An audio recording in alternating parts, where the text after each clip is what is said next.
Hey everybody, it's Master Gallengeist here, bringing you my review for Captain America Cold War Omega Issue 1. And this is the conclusion to the whole Cold War event. And I really did not like this one. From how the story went down, to even the artwork. And the artwork's not bad, it's just not really my kind of style. And it kind of just compounded at least one of the weirdest kind of scenes that I saw in here. And I'm just like, what the fuck is actually kind of going on here? It just... like, it wasn't because the art was bad, it's just... it called attention to this thing, and I'm just like, no. So, we saw previously that White Wolf has initiated his attack, and he is now a wolf. And we start off with pretty much seeing Ian in captivity in his room, and someone's talking about how trauma is real, it lives in our head, redecorates the walls up there, can take over our bodies, go from grown adult to powerless child. And she sees it in Ian, in the hunch of your shoulders, from that frown on your face, and the way you clench your fist. Get to the point, Widow. Point is, you need to snap out of it. You're not that kid anymore. You're a person in control of his own destiny, and I need you to do what you were brought here to do. Because right now, the world is ending as we see all the forces that White Wolf has unleashed, being in, like, Tokyo, Japan, Dakar, Senegal, London, England, Seattle, United States. It's like, okay, things have gotten completely and utterly shitty. Then we see Bucky confronting White Wolf and being like, what the fuck are you doing? Full-scale invasion of Earth with Sam and Steve on our doorstep. We have enough to worry about Dimension Z right now. And White Wolf's like, I'm off your leash. This is my destiny, Barnes, what I was born to do. Of course, Bucky's like, this wasn't our deal. Talking about it's a small man who lets his hunger have limits. And then asking what Bucky's going to do to stop him. That's just like, alright. And then we also see some of the frogs are kind of like wolfified. And I don't mind that. I understand it goes with the motif of White Wolf and actually becoming like a monster. And like making those like him, but it needs kind of more of an explanation. As we see Bucky's like, alright, that's it. There's not a cage in here, I can't turn to rubble. Thinking that the guys, of course, the captains would come and just do it for him. And then of course he's preparing for a feast to pretty much eat the people afterwards. And then we get some, like, weird dialogue. Now, granted, I don't mind trying to do kind of jokes talking about how, like, Google Maps says we've arrived at our destination. It's like, alright. Okay, I just think there's just better jokes that could be had with this. And then Sharon's like, honestly, no welcoming committee? I was looking for a fight. You think this is a trap, Sam? The trap is what got this started. This is the end. Ian's in there, so's Bucky, and the White Wolf. It's like, yeah? I don't mind just, like, pretty much getting everything on point and getting everybody up to speed and everything. But it's like, alright, cool. We got this already. And then we see them pretty much talking about doing this as, like, we need clear heads. Frontal assault's not going to cut it. Too many villains, plus an army of monsters, and a few too many unanswered questions.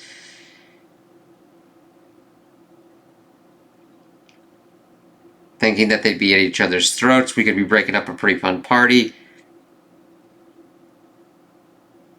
Of course, Sam wants to rip White Wolf apart, and Bucky is Steve's blind spot, so he decides to switch dance partners. So, pretty much, they have Steve and Misty go straight up the middle to take out White Wolf, whereas Sam and Sharon will take on Bucky, and that he be in the shadows, so that's where they'll go with that.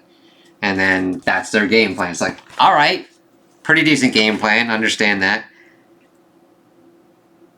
And it actually is kind of cool because then we get to see Misty and Steve have some conversation as well.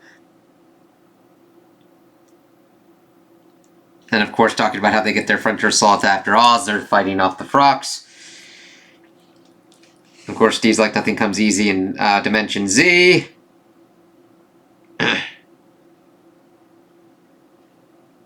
And we see Sharon fucking carrying this like head. It's like, what the fuck? Don't worry, it's just as stupid as you think. And then Misty was trying to do like a Friday Night Lights reference and whatnot, and nobody was like kind of going for it. Steve's like, remember, Misty, life's harder when you truly love someone. A Tyra Collette line, Steve Rogers, you were just full of surprises. I love Landry, but she just speaks to me. Great show. Except season 2, obviously. And it's just, okay, I don't know what's kind of going on, but it's kind of cool to see him bantering back and forth. Of course, she asks how she's holding up. She's like, emotionally? Well, Sharon's got the Neganite staff. Sam's got a vibranium shield in his wings. I've got the super soldier serum to help me get through this. What do I have? Pilates, that she just keeps kneeing people in the face. It's like, yeah. And Angela Bassett's workout routine. It's like, yeah, she can cape and handle it. It's like, alright. And then, of course, they get into White Wolf's kind of keep, and it's like, hey, I thought you'd get here quicker. Sorry to keep you waiting. Misty, you want first crack at this? We will show no mercy. As we then see her kind of like banging through, and it's kind of similar to what we've seen in Sentinel of Liberty, but it's not as well executed, the kind of shifting action. It's not horrible, but there's kind of a better flow when you see him in the Sentinel of Liberty kind of one. And then Steve goes after White Wolf.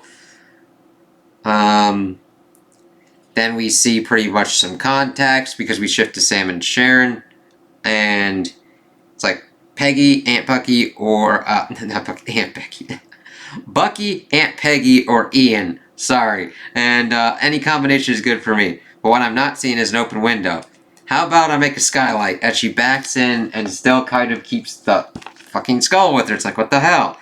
So we see it's Aunt Peggy, and you kidnapped Ian, you took my son, Sharon got left outside. You can call me Destroyer, and I understand this was this part. She was carrying around this skull to put it on her head and make herself out as the Destroyer to honor Roger. And it is so stupid. I'm like, alright, like, the idea is nice. It's the execution of it that gets fuckity-doo-dah, fuckity-day, or what the hell. Now granted, I get what they're trying to go for, but it comes off as just like, she's been carrying around this head, this skull, for this moment? It just seems like the oddest damn thing. And just out of nowhere, it's like, alright, I understand trying to honor Roger and everything like that. We've seen her doing that as just character kind of stuff. But I'm like, alright, whatever. So now we got them fighting. Of course, Bucky's trying to tell him to stand down. It doesn't have to be like this. They're like, yeah, it's got to be like this. And Sam's like, I'm not going to listen to your explanation because we've not gotten to the explanation part. Of course, Peggy's like, Roger would be honored. Keep your anger, use it, but a mother's love doesn't save the world. We then shift to Ian, talking about how the world's ending. You say that like it's supposed to motivate me, pull me up, and honestly, Ms. Romanoff, the world has been ending since the day I was born. I was born in a cage called Zola, grown in a lab from a DNA cocktail in the very heart of Dimension Z, the mortal monster prince. But Steve Rogers looks at me, and you know what he sees? Hope. And he makes me see it too, against all odds, against reality itself. I hope to be anyone except myself. But hope never made a thing come true. As we see him talking and everything kind of going on with this. And that's what Steve Rogers doesn't understand, and what I think you and Barnes might know all too well. What you've both been trying to show me right under White Wolf's nose. There are some things you can't change by running away or turning your back or wielding a symbol. As everybody's fighting, Bucky taking down Sam's wings, kind of, Misty taking out a Frox. Some things have to be broken. You want me to break the world to break my father's heart. this is just kind of like everything kind of going all over the place. And we get this one that's kind of got a weird kind of flow as we see Steve taking on White Wolf. And I'm afraid. You think you could destroy me? This is my kingdom. Your kingdom? I lived here for a lifetime. You just moved in. And I gotta say, I don't love what you've done with the neighborhood. What if I kill his hope along the way? And then she's just, we get Misty taking on a Frox. Sharon pretty much telling Peggy that, you think motherhood made me soft? See you at the family reunion, bitch, pretty much as she, like, cracks her away with the staff. What if he never forgives me for what I'm about to do? I can't believe how far you've fallen, Bucky. I remember when you wore these colors. What happened to that man? I saw beyond the shield. Good thing I don't need a shield to whoop your ass. It's like, okay, you kind of want to figure out what his game plan is here? What if victory just isn't enough, as we see pretty much Steve and Sam taking out their respective opponents? The White Wolf one definitely looks kind of cool. Bucky's looks awkward? It's like Steve's flows with the punch, whereas Sam's looks like he got, like, Bucky should be going in a kind of different direction where the punch is kind of landing. And then they pretty much bring everybody together and pretty much get their situation. White Wolf's breathing, but he won't be giving any orders. Sam left his conscious, figured you want to have some words. Not Bucky, and then Steve starts laying out everything, just like, was it worth it? And then he's like, honestly, we're about to find out. And then, of course, we get Steve and Ian getting together. It's like, nice. He's like, okay, Dad, I love you, son. I love you too, Dad. Let's go home. But he says he can't. Stop. Your best friend sacrificed everything to bring us to this moment. You all have lost so much. I'm sorry, Dad, but if this ugly war is going to mean anything at all, there's still something I have to do. See, trauma is real, and it sure as hell took over my body for years. Now, if we're being honest, I didn't know where I belonged except for with you or Mom or holding that shield. You made me want to be the best version of myself. What did I come up with? I took your darkest hour and made it my own. Nomad. By defining myself by running not towards anything, just running away from my name, from my home, from you.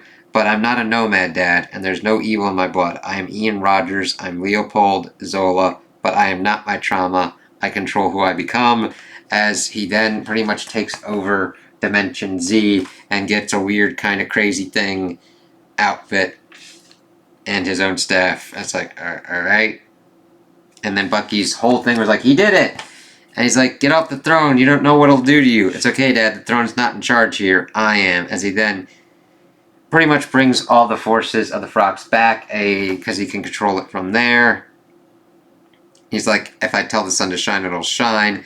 The ground to grow, forest will rise. If I tell every monster I was sent to Earth to turn around and return, they will obey the King of Monsters. Welcome to Dimension Me. And Bucky's going to talk to Steve, and he's like, is this your plan? It's insanity. No, it's a war, and a secret one at that. None of it would have worked. None of it if you knew the truth. It's like, really? I think if you talked to Steve, we could have figured something kind of out. You had to think I was that far gone. You had to bring everything to my doorstep. You had to be the hero I knew you were. This is the hardest thing I've ever had to do, man. It's like, oh, okay. Is this just another trick? Dad, it's okay. There's no more enemies here. No monsters, no villains, just your family. So slow down and think it through. As we then get pretty much the plot dump of explaining everything. And it's like, I get it. We kind of need it. But it started when the Outer Circle is exposed by the First Revolution, who leads us to the doomed Starpoint carrying a shard of Neganite. Sam is pulled into a different revolution. White Wolf's trap. Bucky, when you became the revolution, you leave me a single clue, the shard of Neganite, the center of the Sentry game, because that's the resource that it's pretty much going on about for this. Which now we are made clear, but it kind of, it's played central kind of themes, but which comes from one place, Dimension Z, which only White Wolf can access, which is never really explained how or why he can do that. You can't corner Zola's Neganite stockpile in our dimension without breaking cover, which is why you left me the clue. I pulled together the invaders and stopped the circle from acquiring it. But that's just a first strike. You need to control the entire supply if you're going to fully flip the Outer Circle's plans. You need Dimension Z out of their control, which means making another deal with another devil and kidnapping Ian, the only person alive with the genetic coding necessary to rule this place peacefully, and who would no doubt soon be a pawn in the Circle's game regardless of what you do.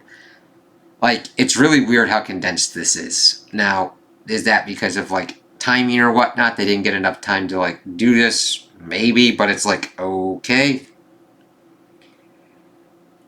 Finally, to ensure White Wolf goes down, you lure us to Alaska to kneecap the Circle. Then here you to take down the monster you made. That about right? Just about. You could always see the battlefield. And you've got an army, a weapon, a staging ground, and a seat at the enemy's table. I'm only missing one thing. What's that? Isn't it obvious, Steve? If they're going to war with the Outer Circle, they need a captain.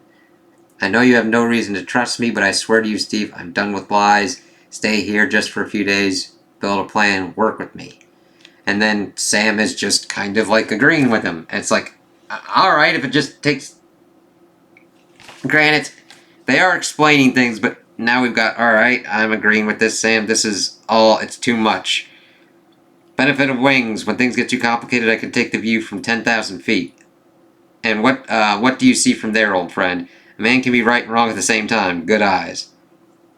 Hell of a feint. Guess if he was going to fool the Circle, he had to fool everyone, including us. It's just... There's so many better ways to have gone about this kind of thing instead of having Bucky play this kind of villain so strangely. And then, of course, we see the Frogs kind of just battle partying. It's like fucking weird. Bucky's a complicated man. He can talk tactics like a soldier, but there's still real hurt there. Whatever he had, whatever we had, it still shattered, no matter his logic. But it is hard to argue with the results. I think I need to give him the time, see if there's still some kind of trust between us. Just don't let him change you along the way. Many have tried, hasn't taken yet. Care to stick around? 2 caps are better than 1. This is very much a you problem. So if you're taking the fight to the skies, someone's got to look out for the people on the ground. It's like, okay.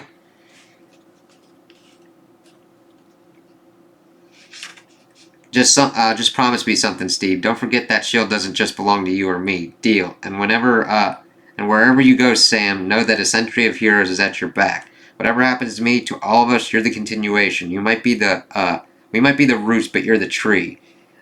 Things aren't gonna get less gray, Steve. But family, it can be your North Star. That's something I've had trouble remembering out there in the world of shields and shadows. Maybe it's time we both look to the one place we've been avoiding, no matter what kind of mess we find there. It's time to go home. So we see pretty much people leaving, and then them kind of being Steve in Dimension Z, and Sam back home in New York. And it's just like, that was the end of it. And now, the last one that we would have would be Captain America's Symbol of Truth 14, and then Captain America 750, and then the finale that'll be coming out. So,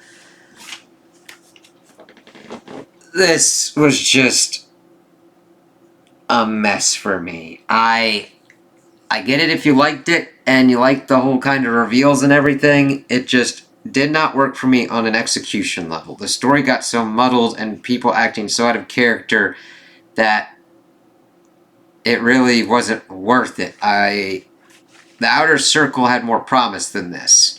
White Wolf as a character had more promise than this. I mean, granted, he's still in the field. And Ian's character has more promise than this. An event where Ian comes to his own and decides to make this choice to do this would have been an interesting kind of arc to see him take the mantle of Dimension Z and see what he can do with it. That's got promise. But again, it gets down to the execution of, we didn't need Bucky to act like a villain and do all these different kind of weird things and always being like, don't worry, I know what I'm doing kind of thing. It's just, oh my god. And then the explanation for it just, I understand the explanation. It's just like, wow, this sounds overly convoluted to get to this point. Bucky, like, he's laying this out, and how could this not have been done better if, like, Bucky had talked to Steve? Like, Steve trusts him. And, I mean, granted, you could have played a shadow kind of game, but shit. You could have talked to Ian about this, had him break out White Wolf and be like, yeah, you want more control of Dimension Z, I'll take it. I'll help you with it, and then just double cross his ass. And he's like, I'm Ian Rogers, fucknut, what do you think I'm doing? Because I want to know how he got, like, if White Wolf was able to do it, other people should have been able to figure out how to kind of do it. There's just so many kind of ways that a lot of the stuff that kind of gets to the end of it goes into a refrain that I've got, that the plot demands that it happens certain ways. The plot demanded that Steve Rogers kind of be like, yeah, screw Misty and Sharon. What? No, that's not right. The plot demands that Sam beats him pretty much and leaves him for dead. That's not right. The plot demands that Bucky comes up with this convoluted thing to pretty much do this shadow game that he wouldn't be able to trust or leave. Even he should have, if he left the Nega Knight as the clue, he could have left other kind of breadcrumbs that would have given Steve the information at crucial kind of points, so that way he wouldn't be like, Bucky's too far gone or anything. And that's the thing, I like that we were getting Ian back into the field with Steve and Sharon and kind of bringing that back, and this just didn't work for me and just made so many more problems that I don't think was worth it. It's like, alright, we got Peggy acting stupid, we got Bucky acting stupid, we got Steve acting stupid, and we got Sam acting stupid, and we got Sharon just carting around his skull to be like, I'm the Destroyer! I'm like, god damn it. Nail! Dragon Ball reference. Well, Team 4 Star Dragon Ball Z abridged. Ugh.